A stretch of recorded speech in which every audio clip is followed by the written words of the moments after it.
The first night was fine. The second night, I heard the footsteps. My parents had left that morning for a weekend trip, trusting me to handle things alone for the first time. I was 16, old enough, they said, to take care of myself. The house was safe, the neighborhood quiet. I had food, a charged phone, and a lock on my bedroom door. There was nothing to be afraid of. Ease, or so I thought. The first night, I stayed up late watching movies in the living room. Around 1 a.m., I got up to grab a snack from the kitchen. Everything was normal until I saw the back door was unlocked. I froze. I was sure I had locked it earlier. My parents had reminded me before they left, always lock up at night. I swallowed my unease and clicked the bolt into place. Maybe I had forgotten. I went to bed and slept soundly. The second night was different. It started around midnight. I was in my room scrolling through my phone when I heard it. A soft creak from the hallway outside my door. My breath caught in my throat. The house was old, sure, but I knew its sounds. This wasn't normal settling. It was slow, deliberate, like footsteps. I held my breath, listening. Nothing. I told myself I was imagining things. Maybe I left a window open and the wind was shifting the walls. Still, I reached over and quietly locked my bedroom door. Just in case. Minutes passed. Silence. Then, I heard the whispering. It was faint, so soft that at first I thought it was the wind. But it wasn't. It had a rhythm, like breathing shaped into words just beyond my understanding. The sound slithered under my door, curling through the cracks like something alive. My fingers tightened around my blanket. Then the door handle twisted. I nearly gasped out loud. The lock held, but the handle turned hard, like someone was testing it. A slow rattle, then a long, drawn-out scratch against the wood. I couldn't breathe. I reached for my phone with trembling hands and typed out a message to my parents. I think someone's in the house. Before I could hit send, the scratching stopped. A silence settled so heavy I could hear my own pulse in my ears. I didn't move, barely dared to breathe. I waited for something, anything, to happen. Then, the air in my room changed. It grew colder. The soft whispering returned, pressing against my ears, filling my thoughts. It wasn't coming from the door anymore. It was coming from inside the room. I turned my head slowly, dreading what I might see. In the dim light across from my bed, the closet door was open. I had closed it before bed. I was sure of it. Something moved inside. Not a shadow, not the wind, something else. I clutched my phone and forced myself to breathe. This isn't real, I told myself. It's in your head. Then the whispering stopped. And from the darkness of the closet, something breathed back. I wanted to run, but I couldn't move.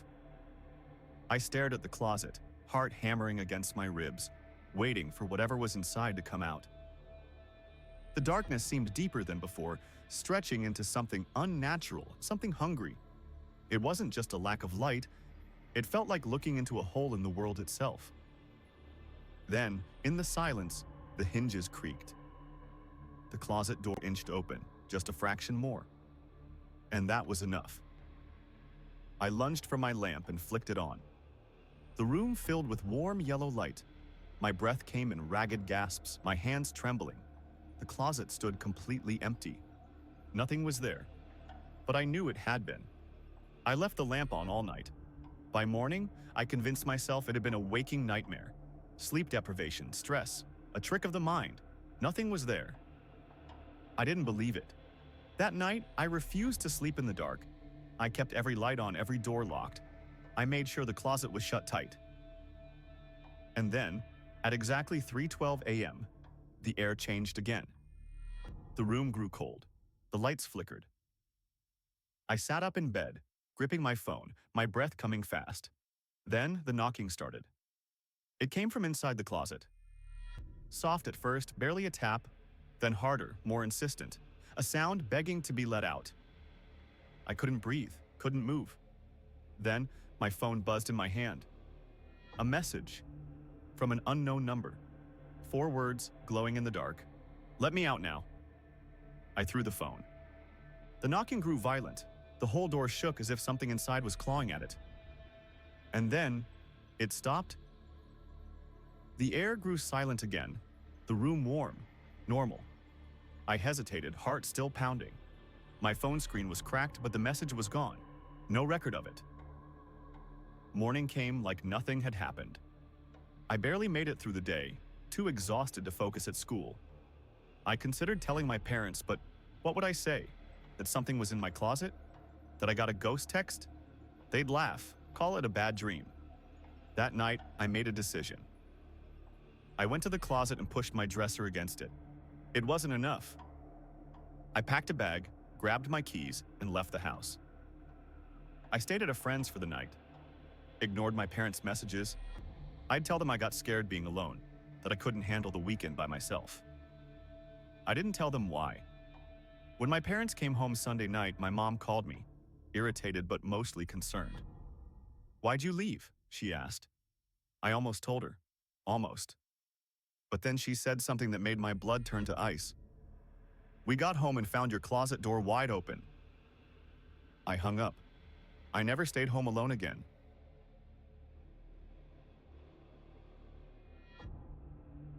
They said the house was old. They said the creaks and groans were normal. But the basement door should never have been open. It started on the second night I was home alone. My parents were away on a short anniversary trip, leaving me in charge. I wasn't worried. I'd been home alone plenty of times before. Nothing weird had ever happened. Then, sometime after midnight, I heard the thump. At first, I thought it was the wind rattling the windows, but then it came again. A deep, dull thud from somewhere downstairs. I muted the TV, listened. Silence. Still, something about it made me uneasy. I got up, flicked on the hallway light, and made my way down the stairs, my footsteps careful on the wooden steps. The house felt colder than usual. As I reached the ground floor, my stomach twisted. The basement door was open. Not just unlocked, wide open, yawning into the pitch-dark stairwell. I stopped breathing. I knew I had locked that door earlier. My dad was strict about it. "Always keep it locked at night," he'd remind me. The basement was unfinished, cold, and smelled like damp wood and mildew. We never went down there except to grab holiday decorations or store old junk. But now, the door gaped open, like an invitation. The air coming from below was wrong. Heavy, still, like something was waiting. I reached for the light switch just inside the doorway and flipped it. Nothing. The bulb should have lit up the narrow staircase, but the basement remained a hollow black pit. I took a step back. The thought of going down there made my skin crawl. Maybe the wind had pushed the door open. Or maybe I'd left it unlocked earlier and gravity had done the rest. But that didn't explain the thumping. I forced myself to move, gripping the door handle and slamming it shut. I locked it, double-checked it. Then, without a second thought, I pushed the hallway table in front of it, just in case. The rest of the night was quiet. By morning, I convinced myself I'd overreacted. Probably the wind. Maybe a weird draft had knocked something over downstairs. Nothing sinister. Then, the third night came. And the door was open again. I felt sick. I had locked that door. I was sure of it. And the table I had shoved in front of it was pushed aside.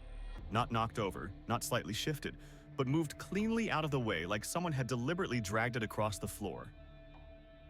The darkness beyond the door felt deeper than before, like something was standing just beyond the threshold, waiting. And then, from the blackness of the basement came the whispering. I froze. It wasn't words, not exactly. More like breath moving over stone, soft and distant. It was coming from below. My legs locked in place, my ears straining. Then came the sound of footsteps. Slow, uneven, coming up the basement stairs. Something was down there. I turned and ran to my room, slamming the door and locking it. My heart pounded so hard I could hear it in my ears. I grabbed my phone and called my mom. It rang, and rang, and rang. Then it clicked, but there was no voice on the other end. Just breathing. I threw the phone down like it had burned me. The footsteps reached the top of the basement stairs. I knew because I heard the last step creak, the one that always groaned under too much weight. Then silence. I held my breath. The house was so still it felt like the walls themselves were waiting. Then, I heard the doorknob turn. Not my bedroom door. The basement door. The lock clicked open. Something stepped into the hallway. The floor groaned under its weight. It wasn't rushing. It wasn't running. It was coming for me. I had never felt terror like that before. A cold, paralyzing fear that locked my body in place. My fingers dug into the blanket, my lungs frozen. Then, my bedroom door handle twisted. I didn't wait. I grabbed my phone, yanked open the window, and jumped. I hit the ground hard, my ankle rolling as I stumbled onto the grass. Ignoring the pain, I ran. I didn't look back. I ran to my neighbor's house, banged on their door until they answered. They let me in half awake and confused. I told them someone was inside my house. They called the police. When the cops arrived, they found nothing. No footprints, no signs of forced entry. The basement door was locked, nothing was missing, nothing was wrong. Except one thing. When they checked the basement, they found something new. Carved into the concrete floor in deep, jagged letters was a single message. Let me up. I never stayed in that house alone again. I've lived in this house my whole life. I know it better than anyone. Or at least I thought I did. It started yesterday. I was home alone, sitting in the living room, when I noticed something off. The air felt heavier, stiller.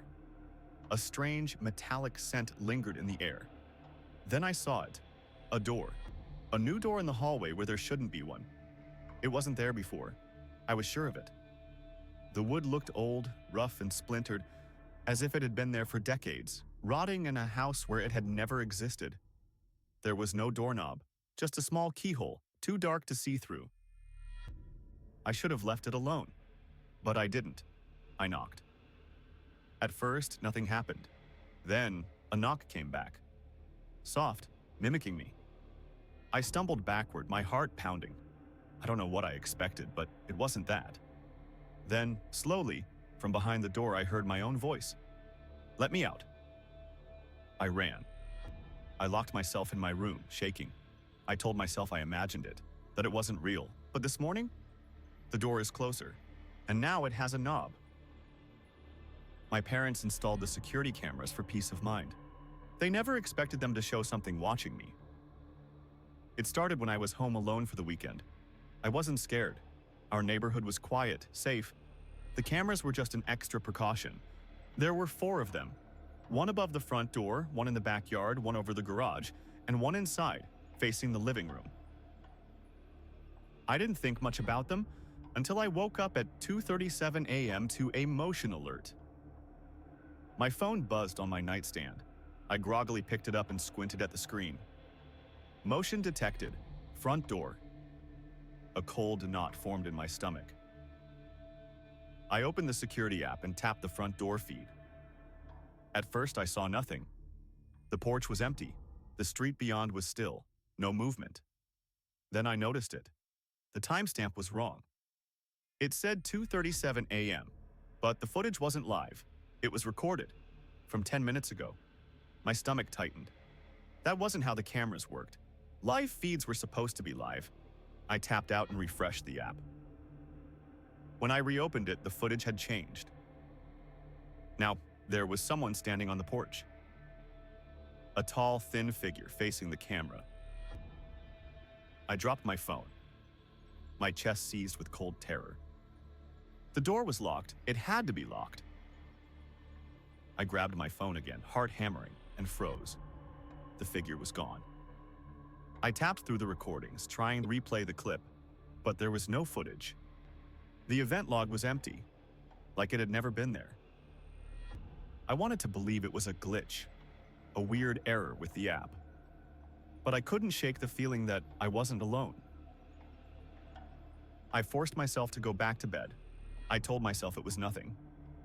Then, at 3:12 a.m., another alert came. Motion detected, living room. I couldn't breathe. The living room camera was inside the house. I opened the app with shaking hands. At first, the screen showed nothing, just the dimly lit room, the couch, the coffee table, the TV reflecting a faint glow from the streetlight outside. Then, the TV screen flickered. A shadow moved across it, but there was no one there. I watched, paralyzed, as the shadow grew darker. It stretched, twisting and curling along the walls like ink spilling into water.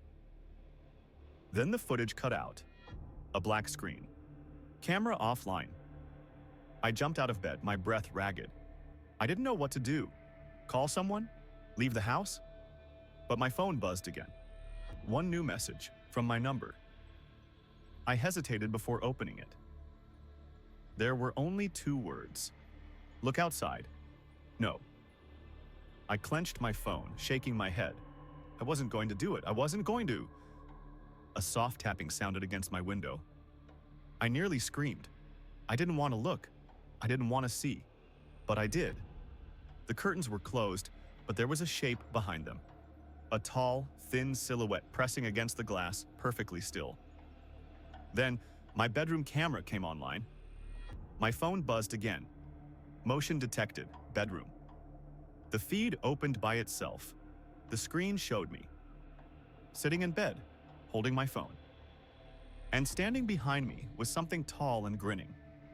The last thing I heard before everything went black was the sound of my bedroom door unlocking. When I came to, the house was silent. I was on the floor, sprawled halfway between my bed and the door. My phone lay a few feet away, screen cracked.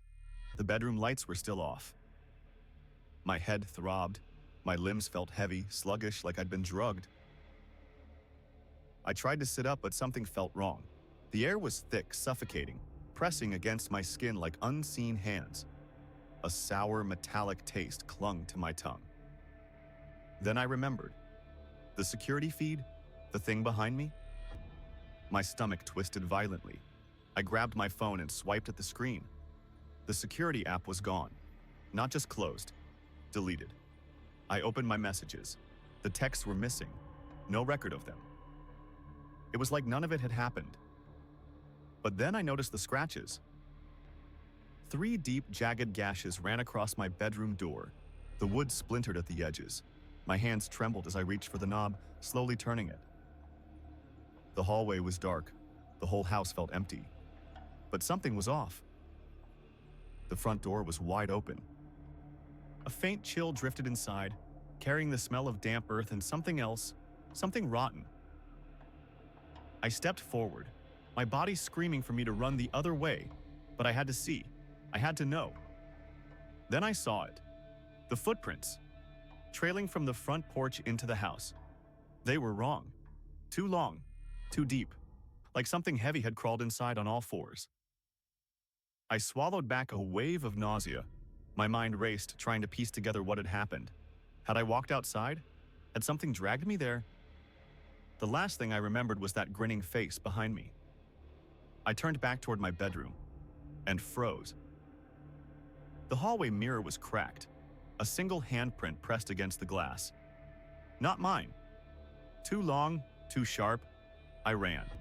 I grabbed my car keys, bolted outside, and didn't look back. I didn't stop until I reached my friend's house across town.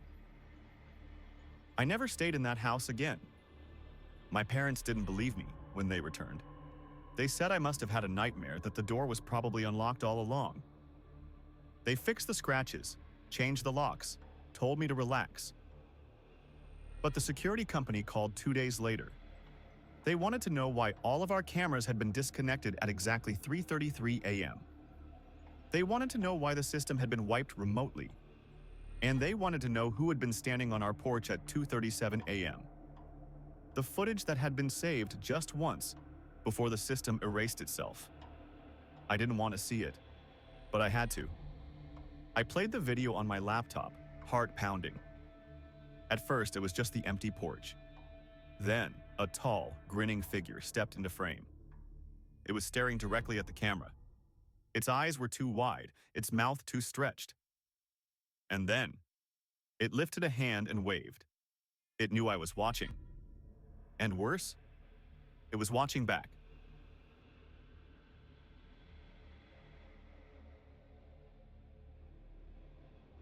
It started at exactly 3:33 a.m. A knock. I woke up disoriented, my phone screen blinking the time at me. The house was silent, save for the soft hum of the refrigerator and the occasional ticking of the pipes. Then it came again. A knock. 3 slow, heavy raps against the front door. I sat up, suddenly alert. Who knocks at a door at this time? My parents were out of town for the weekend, leaving me alone in the house. No one was supposed to be here. I grabbed my phone and checked the front door camera. Nothing. The porch was empty. The street outside was still. And yet knock, knock, knock. A chill crawled up my spine. It sounded different this time. Closer. I hesitated before getting out of bed, my bare feet hitting the cold floor. My heartbeat pounded in my ears as I made my way down the hallway, phone clutched tight in my hand. When I reached the front door, I took a slow breath and peered through the peephole. There was no one there. I swallowed hard, my fingers hovering over the lock. Maybe it was just some kid messing around. Maybe the wind had rattled something outside. But as I turned away, my phone buzzed. One new message. The number was unknown. I opened it. Let me in. My stomach dropped. Then, from behind me, the knocking came again.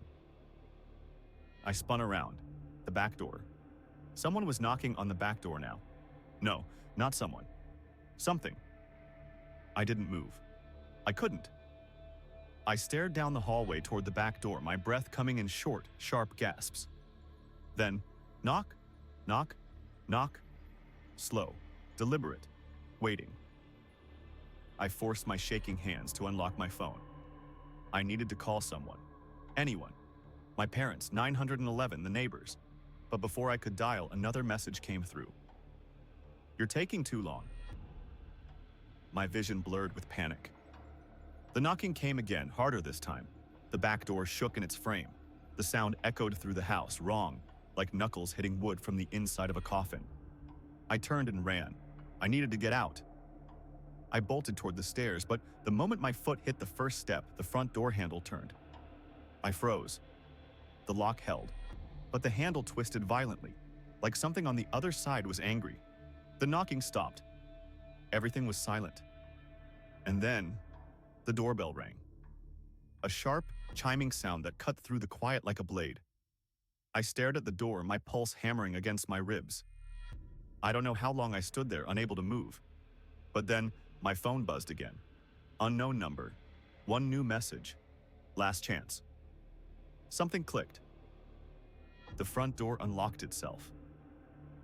I heard the bolt slide open, slow and mechanical. My breath hitched. I hadn't touched the lock. I hadn't touched it. The doorknob began to turn.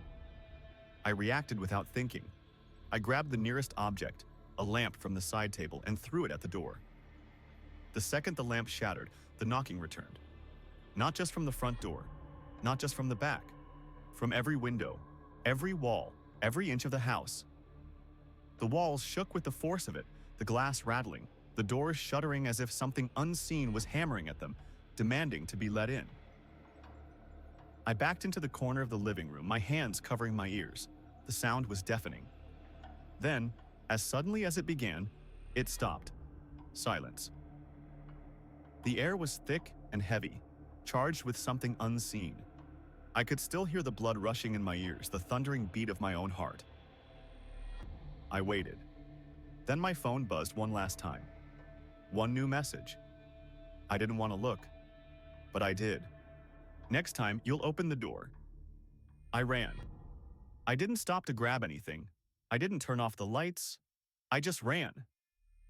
I didn't stop until I was at my neighbor's house, pounding on their door, begging them to let me in. They did. They called the cops. But when the police arrived, there was no sign of anything strange. No forced entry, no messages on my phone. Nothing. Except for one thing. They found handprints. Pressed into the wooden porch just outside the front door. Not normal handprints. The fingers were too long. The prints sank into the wood, as if something had pressed down through it. Something not human. I never slept in that house again.